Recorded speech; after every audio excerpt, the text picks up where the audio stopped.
Hey, hunting family, you are tuning into the Tracks and Tackle podcast, brought to you by Menser Outdoors.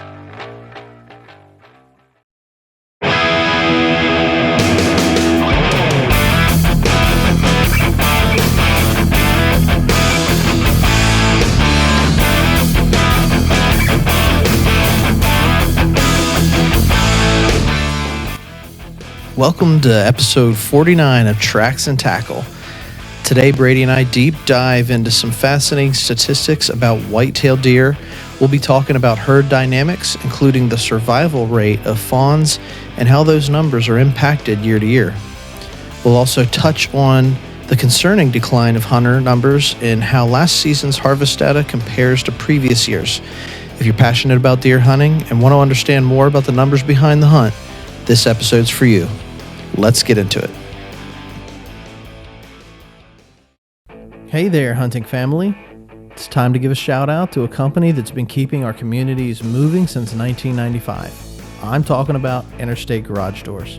For nearly 3 decades, Interstate Garage Doors has been the go-to choice for comprehensive garage door services in South Central PA, as well as the surrounding Hagerstown, Maryland, and Martinsburg, West Virginia areas.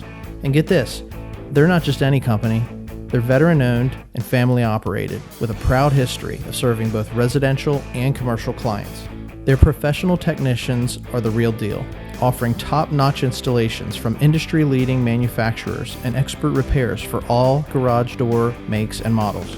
From residential garage doors to overhead doors and openers, Interstate Garage Doors does it all. So whether you're a hardworking contractor building homes or a homeowner looking for service or just needing an upgrade, you can trust Interstate Garage Doors to get the job done right. And hey, they're not just experts in garage doors, they're also experts in giving back to the community, sponsoring podcasts like Tracks and Tackle. Are you ready to experience the Interstate difference for yourself?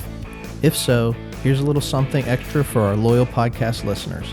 Use promo code Tracks and Tackle when you contact Interstate so they know you heard about them here. Just visit igdoors.com today to get an estimate or request service, or give them a call at 717-263-3150. Don't wait. Take the first step towards a smoother, more secure garage today.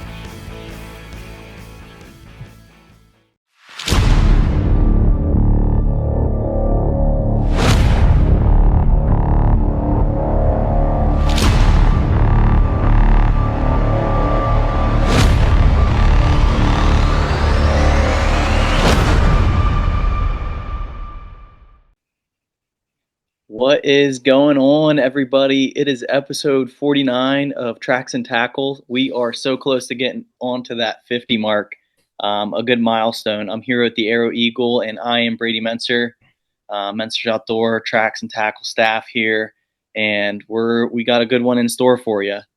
Arrow, why don't you let the people know what's good? Yeah, man. Just like you said, we're getting close to that number 50 mark. Started the podcast a year and a half ago, and we just continue to bring on new guests and meet different people in the industry, and we're having a ton of fun doing this. So ideally, they say you got to continue to podcast. They say you hit your stride when you hit around 100. So we're like halfway there. We're still plugging along and learning as we go. So just had some great guests on recently, and we got some good guests coming on here in the next month or so as we approach the beginning of archery season. Can't believe it's that time already. Only a couple of weeks away here in Pennsylvania, and Maryland's getting rolling. And we just got some really cool guests coming on, and I think that our listeners are going to be really excited to hear the stories and the tales that we've got in store here for the next month or so. Yeah, it's been a fun ride. It's fun to reflect on how much we've grown as a podcasting team, how our quality's improved, and just the guests, friends, and new hunting family that we acquired and joined on their mission as well. But it's been fun, and that's the bottom line. This is why we do it. It's fun. It's a blast, and it's enjoyable to do with you and just to connect and grow. But why don't you let our folks know here what you've been up to of late? I know archery season's getting close. We're getting our bows out more, and just getting shot in. I know I'm personally getting pumped for that. Yeah, shooting the bow a lot more than probably early summer. Um, just getting those reps in, building that stamina, getting that muscle. I'm doing a lot of thinking about, as far as scouting goes. We keep cameras out all summer long. I know some guys just put them out in the fall. I want to say the last month or so. I know that we talked in previous episodes about some of the work that we were doing up at our camp, construction work. Sort of just doing some work details to get camp ready for this winter. But we pretty much stayed out of the woods, up at our hunting camp for the last month or so. But we've got the cameras up. We're getting great intel. I got a new screensaver on my phone, which is a Target buck that you sent me a picture of the other day.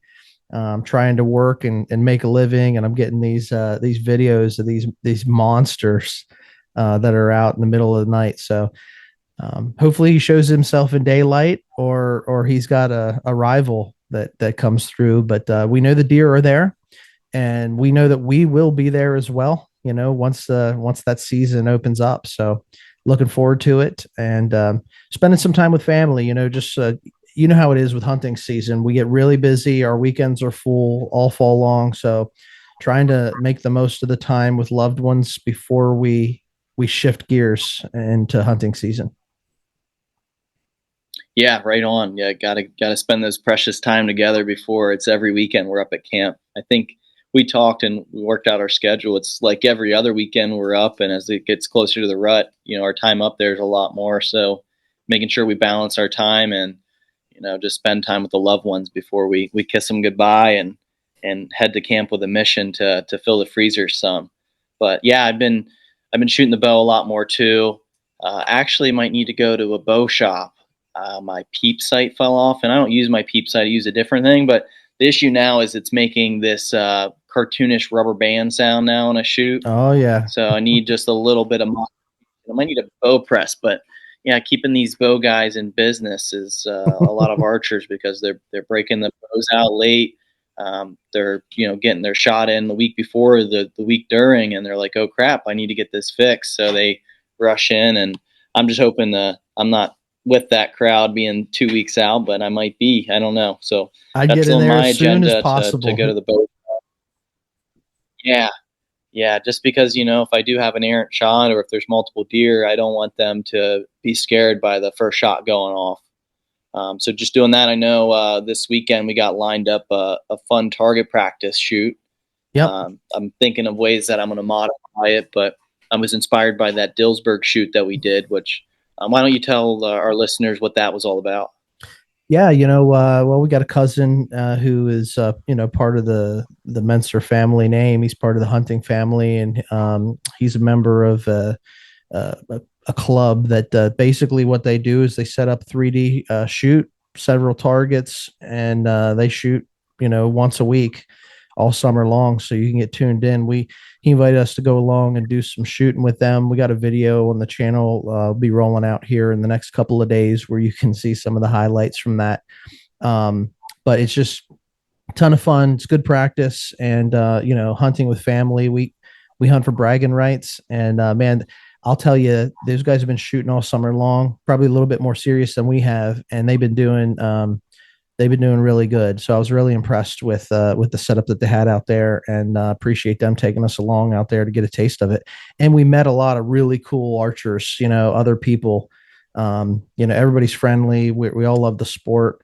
It's part of that networking piece too, where you run into people that have common interests, and you go through and you do the shoot, but then you're sitting there at the tailgate at the end of the day, having conversations. So we're just getting out there, having a lot of fun. Appreciate those guys for bringing us along. Yeah, so it inspired me. I just wanted to do a knockoff version with our bags rather than the 3D target, and just set up different stations where you get one shot, make it count, make it as realistic as possible. Maybe even get up in a climber tree stand, practice our climbing, just review the safety harness, and just get more familiar with that. But yeah, ultimately, challenge ourselves with incline, decline, further distances, improving that confidence. But that's what I'm looking forward to this weekend. But Hey, we got a good episode here lined up. We are going to do some reviewing, and what we're going to be discussing is the whitetail population and just the outlook as a whole. So, as we talked, archery season's right around the corner. It's the only thing that's on my mind right now. So, what better than to talk about it? So, I did some research into some articles here. We're going to review together here with Ron and just give each other's takes on it. So, the first article I found was just talking about fawns. So fawns this year, seasons are changing, weather's changing, later drop, just for them to come around, which in turn means for the archery hunters out there, it's going to be a later rut till those does come back in the heat. But some statistics out there on fawns, if you really look at their mortality rates and their rate of survival, it's not the greatest. So 23% of them, I don't know how they came and collaborated on these studies. I know different studies looked at different groups of deer, but across the whole, they found that 23% of the fawns were killed by predators. And I was very surprised by the different predators here.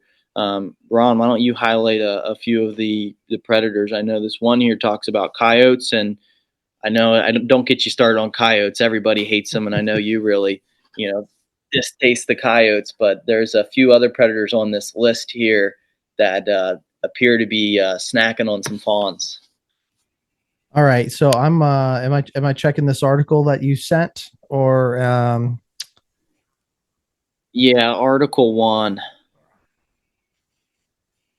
all right, so some of the stats that you're put down here, yeah, you mentioned coyotes, and nobody likes, and we all, a good coyote's a dead coyote, right? But you also, we're going to be dealing with black bear and bobcat. And one of the things I'll say about, you don't think that black bear are necessarily going to go out and take the life of a deer, but nature is survival of the fittest, right?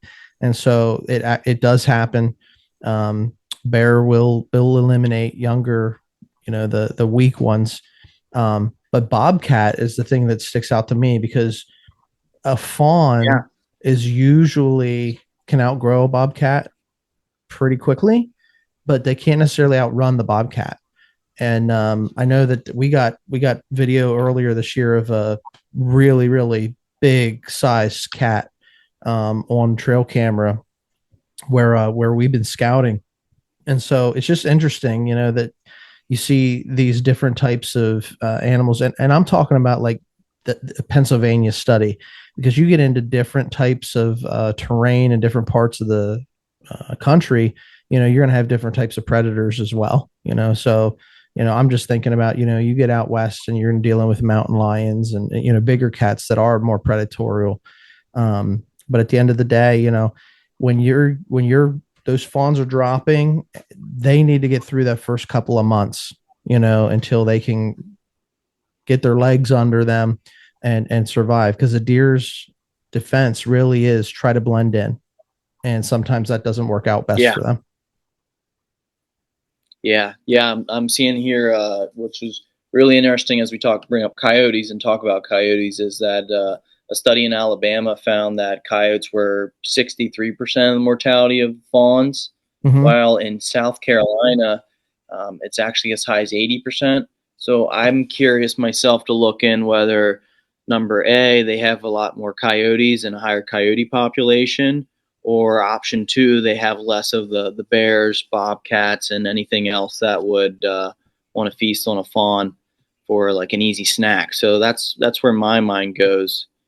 But all in all, just the outlook for their life isn't the greatest. In the first 34 weeks that a fawn is born, you said best its best way to survive is just camouflage. It's going to lie still. Its senses aren't the greatest. But they found that in the first 34 weeks, in a group of 106 fawns they were tracking, 46.2% had a mortality. So that's almost half of each fawn that drops in that little herd. Crazy. But that's mind blowing to me. Like I know, like they're very they're not able to defend themselves. So I know the outlook isn't the greatest, but I didn't realize that it was that high. Yeah, I mean, I was talking with, I talk with non-hunters all the time, and I was talking with a friend of mine, and she was, hey, I saw a deer today, and I thought of you, and so she brings up, she saw close to her home there was this little fawn that was laying in the tall grass in her backyard, and she was able to walk up to it. She thought maybe it had been hit by a car, or she's non-hunters, they don't know, right? And so she didn't see the mom, and so she was walking up to it, and I told her, I'm like, hopefully you didn't touch it or anything like that, like the mom will come back to it. But she was just so surprised that she could get within like 5 or 6 yards, and she didn't interact with it. She didn't want to cause it any harm or anything. But and then she did see the mom, the mother doe. But anyway, my point is like, she was just astounded that she could walk up so close to that doe, but or the fawn. But its only mechanism, and its nature, it's built in, is sit still, blend in, and don't be seen. They found that mother doe actually will only visit the fawn about 2 or 3 times a day. So in the grand scheme, that's not often. The mom basically wants to, I'm going to leave this thing alone. It's going to be safer if I'm not drawing attention to it. Right. And on top of that too, they found that the mom just hangs out around 300 feet away. So for that lady, she was approaching. The mom's not too far away. She's keeping an eye on it, but just for safety reasons, she's not getting there. And then another thing too, you brought up, you don't want to touch the fawn or put any scent around it. Fawns can actually format, I guess is the word for it, but they can attach and they can bond in the first few days to anything that's moving, including humans. Right. So they can just lose that bond association with their mother. Yeah, I think it's called an impression. Like, it's like, yeah, they impress upon what they see, and I think that goes for most creatures, but yeah, you gotta let nature. I know we're talking about life and death here and the survival rate of these fawns, but yet nature does take its course. There is the hard reality that some of them won't make it, and that's just providing for, whether it's the coyote or the bear or the bobcat, it's providing a meal for those animals as well. System. Yeah, it's a system, but I want to talk and tie in conservation, because we're all about giving and taking. There's a balance to everything. Totally. So they find that older deer drop more fawns. Yeah. So they put more into the system for the population, while younger deer put less out. So this is a very interesting topic, because if you're looking to preserve nature and preserve hunting as a sport, what you want to do is you would want to harvest that smaller deer rather than shooting that mature deer that's going to put more into the system. Which to me, that like it ties in ethics. Like, as I gotten older, when I'm younger, I've shot a few smaller deer, we'll call them, but they taste great. They all taste good. But as I'm older now, it's harder and harder to pull that trigger, and I'm all about mature deer. So like, hearing these statistics, they found a doe 2.5 years or older spits out about 2.3 fawns per year, while under 1.5 years is 0.7, because some are just too young to be bred or conceive. Sure. So it just really makes you think of that balance. Like most years, I would say I'm harvesting a mature doe. So like, I'm taking away from the system versus those 2 or 3 yearlings that are along. And yeah, we can talk about this more. Like I said, I don't think it's personally going to change the way that I'm going to hunt. Like, yearlings aren't my game. Like, let them grow. Sure. But well, I think it's just interesting about the conservation effort.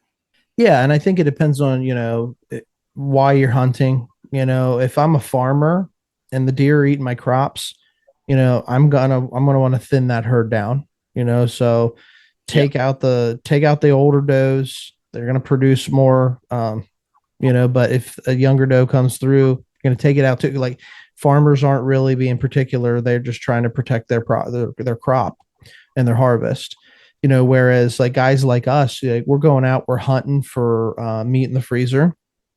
There's a lot of work involved. So if you can take out that mature doe, yeah, she's probably going to produce more per year as far as offspring go, but you're getting, more meat, more pounds of meat for the freezer when you take that mature doe versus that young one as well. And so, our take usually is leaning towards, let that younger one grow up and, get a big old nanny doe that's gonna fill the freezer. But then we've all talked about this on shows before. The really old deer, whether it's an old buck or an old doe, she's gonna taste a lot different than that younger deer that hasn't aged. Yeah. Yeah. And I think ultimately it ties to like where you're at, what the deer population's like. If you're seeing deer steadily, don't think twice about taking that mature deer and feeding your family. Right. Versus, I think just as a whole, if there's a thin population, maybe think about that a little bit more. But just food for thought. I just think it's interesting to think into because when that opportunity presents itself, we don't really think. We think more so like, hey, let's feed the family. And I know guys, and the people that I'm talking about, that they won't kill does. They let does walk because they're trophy buck hunters, and they're trying to manage their property, and they know that the does will draw the bucks in, and so they won't take a doe. So we're all different in that aspect. Yeah, everybody's different. I think it'll be good to. There's some statistics on last year's harvest report. We'll get in here soon. I don't want to jump too far ahead, but moral of the story is, deer reproduce as we all do.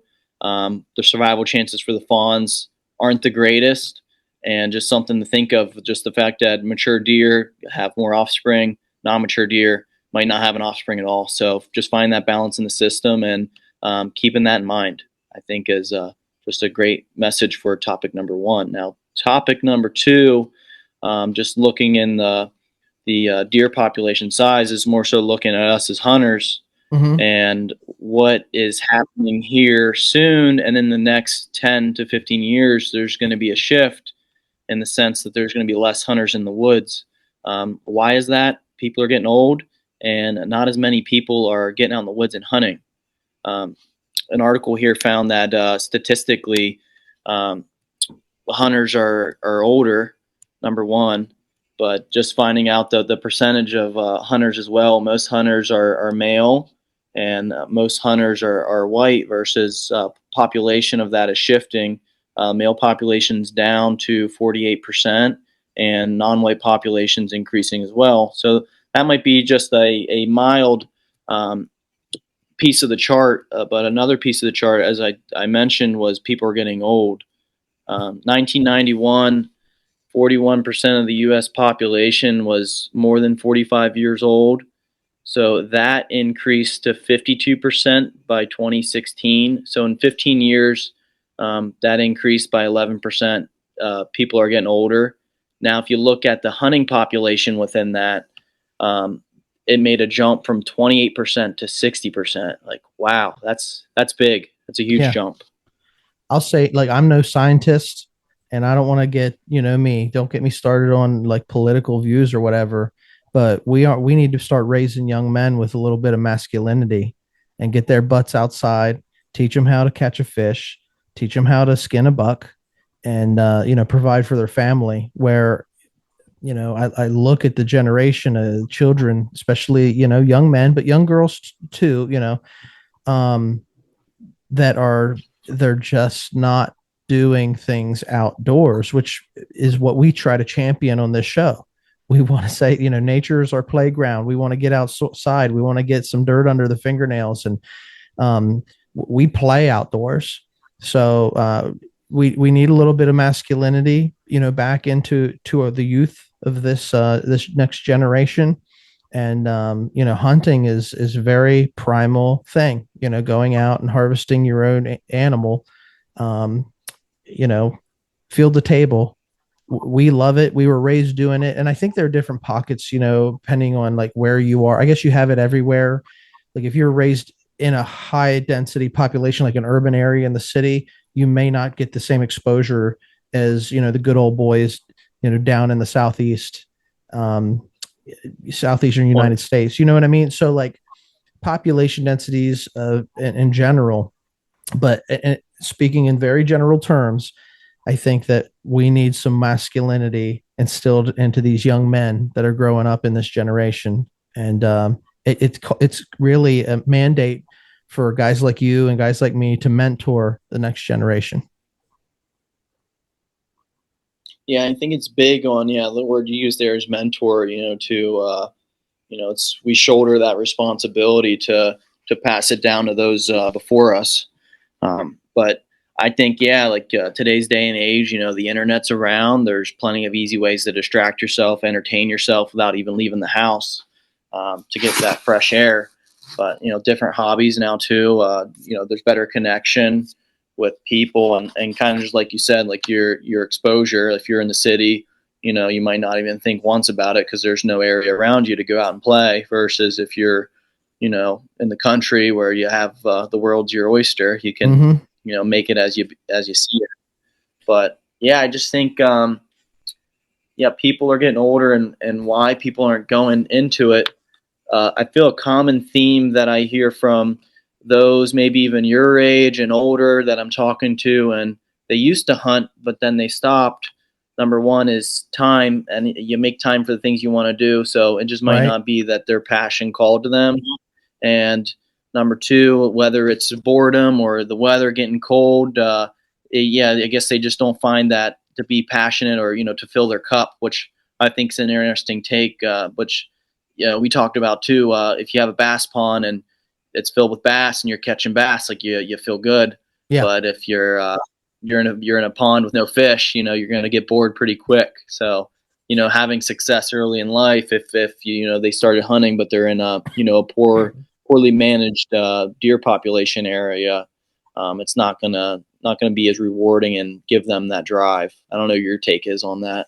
Yeah, I got a really good take on this, because I agree with you. If you're starting out like a youngster or somebody that, even if they're not young, but they're just getting started, success is the key, so hunting something where there's a little bit of success. So you do get bit by what we say, you get bit by the bug, and, you want to continue to do this. But it's not easy, right? I mean, look, we want the easy thing. We want to be able to throw a rod out there and have that fish hit right away. And like, that's what we see on YouTube. That's what we see on, social media.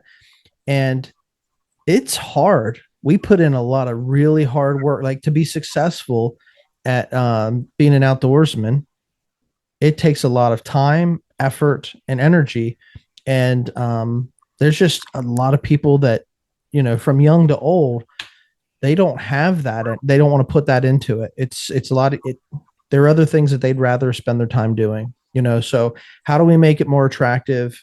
I think that, yes, we got to get programs in place where at a young age, you make it fun, and you try to stack the deck so that people have some success, at a young age. So getting them started on like small game or, birds or something where they at least get shooting, because to go out and sit all day long and never shoot the gun, that can be tough, but I think most of us that were raised deer hunting, whitetail deer hunting, have probably a similar story. If when we were raised in a family doing this, first couple of years, we tried really hard, really hopeful, eventually we harvest that first deer, and then after we got that first deer, we start, getting into a positive rhythm of, annually getting our harvest. You grow into it, and you've even talked about it, your in your 20s now, but when you were a teenager, your outlook was different on hunting, but now you're putting a lot more different perspective into it, and scouting and energy, and letting deer walk. And that just continues to change when you get to be in your 40s or older. The old timers have a lot more patience than what some of us do who are younger. And anyway, I say all that just to say, if it was easy, everybody would want to do it. But because it's not easy, you get a lot of guys that are deterred by that, not wanting to put the effort in. Yeah, it does take effort, which I'd say is a big thing, effort and time. We don't have too much time if you really look how the day goes by. You get older, you get family, you get a job. Right. Personally for myself, like I get it. Like like the gym, used to be big on the gym. Now not so much. Just weighing my priorities. I put it on the back burner so I could socialize and enjoy my passions. But I would actually challenge those that especially that have family and children, and it was something that they used to do in their pastime. That there's a lot of lessons that can be learned through hunting, and patience, perseverance, just being outside. It's just so beneficial. But challenge rather than, I guess not a rather, but I guess some of our hobbies, it's like, all right, I like doing this, but you like doing that. But more so intermingle, use that as life lessons to teach your offspring, and to mold them. Ultimately, if they don't like it, they don't like it, so be it.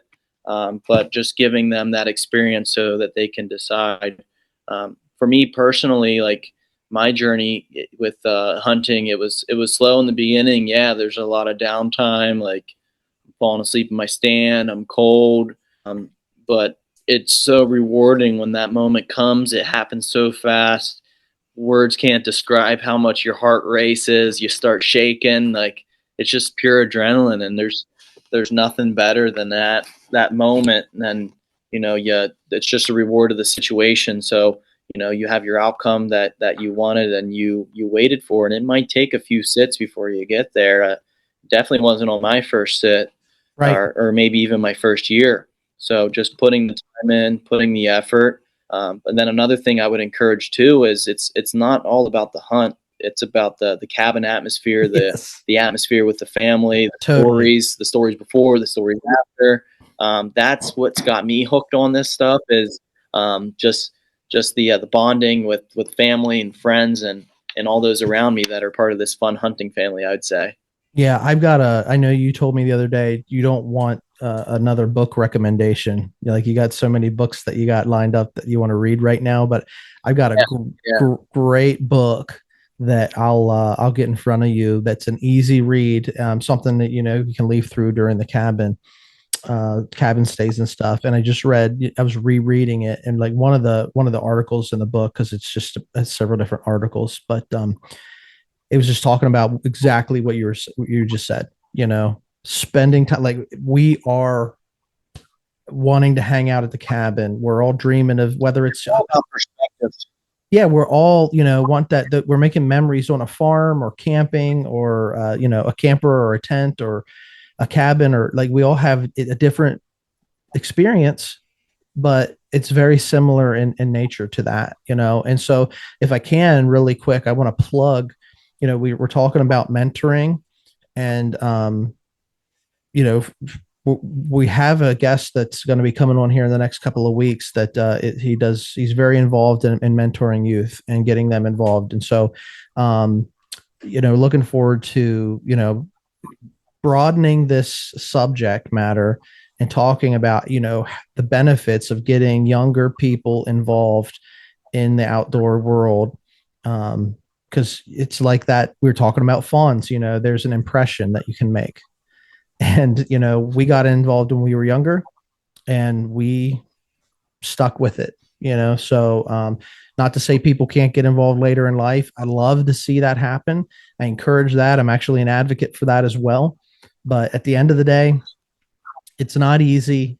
Having a mentor, or what we would say, having a hunting buddy, doesn't matter how old or young you might be, doing it with someone else makes it a lot more fun, right? Yeah, So yeah, that's my take. yeah. I couldn't agree more. Yeah, I think phenomenal take. Yeah, I'm looking forward to with our guest here, just checking in and really hammering down. It's one thing to talk about something, but it's another thing to take action. Take the call. Yeah. And I think, yeah, as for getting more hunters and even anglers out in the woods is just realizing, yeah, just how rewarding it is, and like I touched on, just the lessons that can be learned and the bonding along the way. I think are big things to highlight on. Um, I thought it was interesting too in my studies that they found that sales are down from last year, but if you look at the trend that was going on, COVID, when that hit in 2020, numbers for both skyrocketed, and people were getting outside. There was nothing else to do, so Right. they really like just connected with nature, and uh, they found that with that higher jump, there was less people, but it was more than what the trend was. So some of those people that got outside really did fall in love with it, and find that passion, that connection with the outdoors, and just real like they got hooked on it. Is basically what the article was saying. So I think there's just value in that, just being Yeah, outside and it's away true. from the computer, away from the phone. I mean, I Words can't work on really a describe it, right? yeah, I work on a computer all day long, and I'm just as susceptible. You got your cell phone and you got all the things that are like vying for your attention. But I'm telling you, man, getting up and walking away from it is like nothing will clear your mind like getting outdoors and time spent in a tree. Silence is not a bad thing. Listen to the wind blow through the trees. Listen to the leaves. I jumped on here, before the podcast, and all I could hear is you crunching chips. Because you were getting something, a snack in, waiting on me for the podcast. But I'd say, it sounds to me like crunching leaves. Like my brain's already there. Squirrels running through. You think it's a big buck, and yeah, we'll just we'll just approach fall with what's the word? With anticipation, because it's almost here. Yeah, I am. I'm pumped. I shot my bow a little bit today. I'm eager this weekend to get out a lot. Like just talking about it just gives me the jitters, and it's making some of my hair stand up. But yeah, just to close out here, um, topic number one: fawn population. They're fragile. Um, the population for survival rate, if you look at that, isn't the greatest. And then topic number two here that we just touched on is that there's less hunters in the woods. Mm-hmm. Not necessarily now, but it's something to look for the future as folks are getting old and less people are getting into the sport. So just two takes there. Last take of the day. I just want to look and review our harvest reports here from last year. This was published back in, I believe, March. But I think it's interesting to dive in on, especially as we're talking about the deer population and current population as we speak now.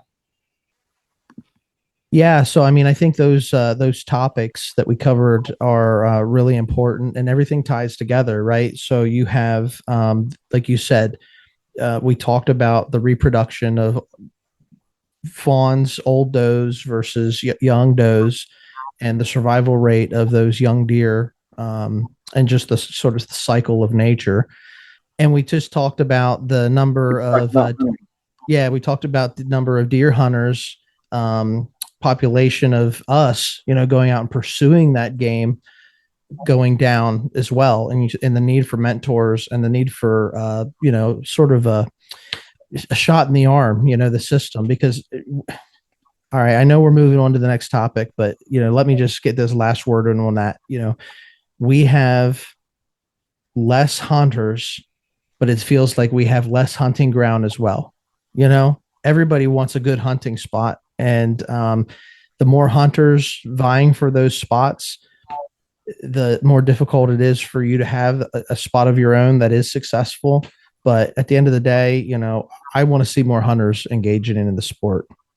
And so all this ties into, the last topic, which is those harvest numbers.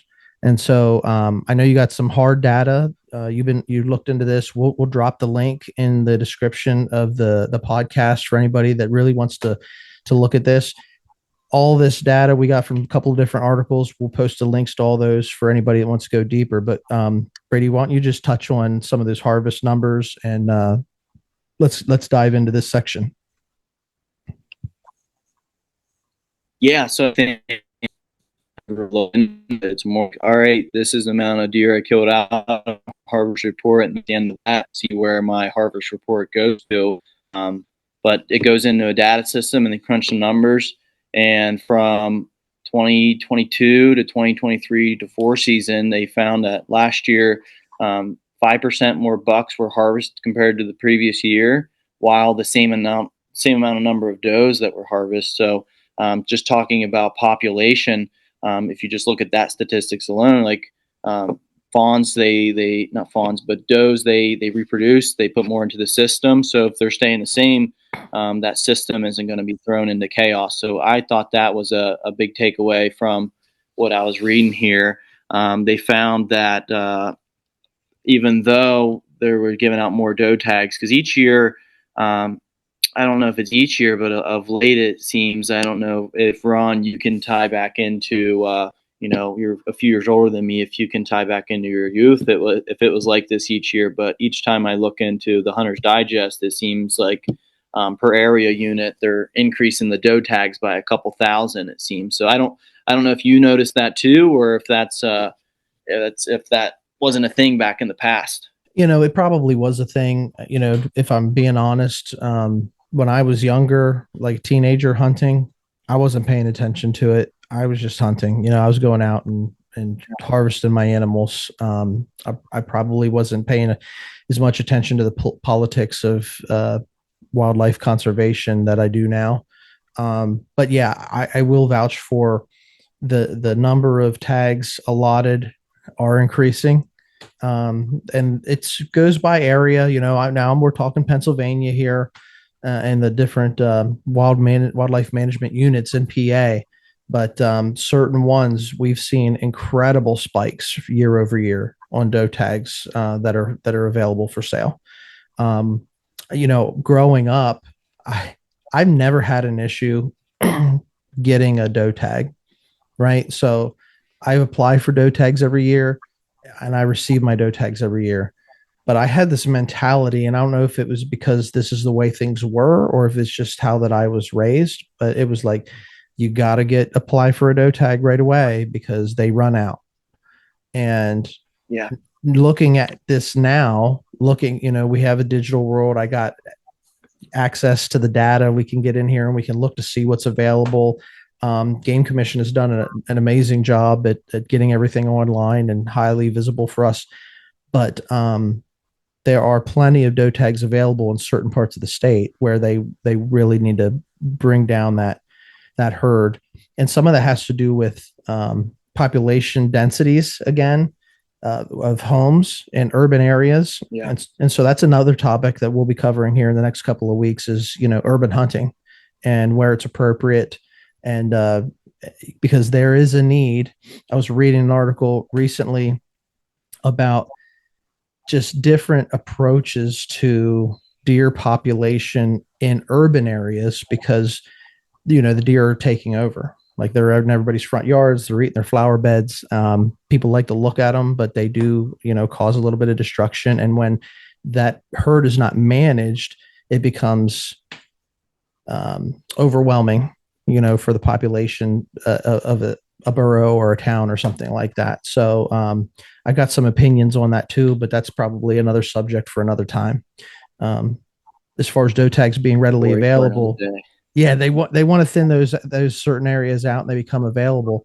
And there are also other factors like the CWD that we've talked about in the past and different wildlife management areas where they want to kill the does off and the bucks for that matter as well. They got to just keep that to a certain part of the state. Yeah. So, hey, I know we said we're going to post this link.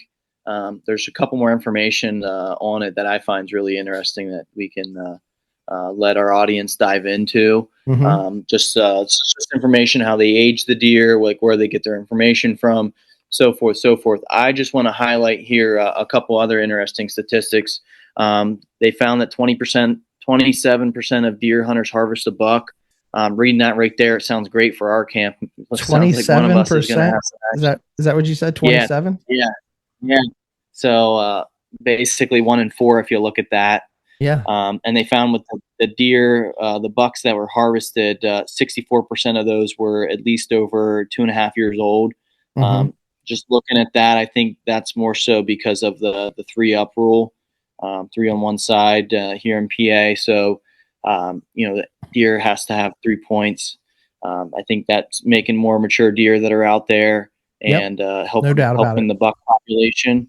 And then as for antlerless deer, they broke down what type of antlerless was harvested. So 69% was that mature doe that we talked about. 16% were button bucks, and 14% were fawns. So that's showing many people are letting the fawns walk and they're taking those freezer queens. So those were just some touch points I wanted to touch on. I can get your take here, Ron, on those, whether you agree with those numbers or if they speak to you at all. But like I said, this article is here, and we'll attach to our we'll attach a link here somewhere so you guys can dive into it more if it piques your interest. Yeah, I'm really interested that 27% number that you brought up. 27% harvest a buck. Because that's the ultimate trophy for the whitetail deer hunter, right? We don't I don't when I was a kid I wasn't like enamored by the picture of a doe on the front of a magazine. It's always that, Yeah, beautiful big buck, that's that picturesque ideal situation for a whitetail deer hunter and archers like us, that like to go out and really put the time in the woods. So 27% harvesting buck, that's 1 out of 4. Like you said, 25% 1 out of 4. That is an interesting number, because I've gone a lot of years where I haven't got a buck. So I mean, I guess it rings true. Don't get one every year. Um, there was probably 5 to 7 years of my life where I wasn't even hunting doe. Like I was only hunting buck, and just because I didn't have a big family, I didn't need that much meat. Things change over the years, but that 27% number is really interesting to me. So, as far as the doe and the fawn and the button bucks and that sort of stuff, I'd imagine some of that is tied into, your junior hunter situation. Look, if you got a 12-year-old out there and he's going out and he's got a young deer, we say it all the time, hunt your hunt, man. It goes back to that getting hunters into a little bit of success. So, if a young doe walks out in front of a junior hunter, um, I'm not opposed to them taking that deer, because if that's what it gets their blood pumping so that they stick with the sport, it's not a bad situation. Yeah, I think the doe report makes sense to me. The buck report does too, because I just think if you think of our clan, we've had good years where multiple members have gotten a buck, and we've had years where it was just one. And I don't know when it's been a year since we haven't got any, but I think if you just average everything up, um, it's got to be kind of close to that, because I know there's plenty of years for me where I haven't. I don't know for you personal, but there's gaps, and if you just look up our personal average, it's probably about the same. So I Yeah.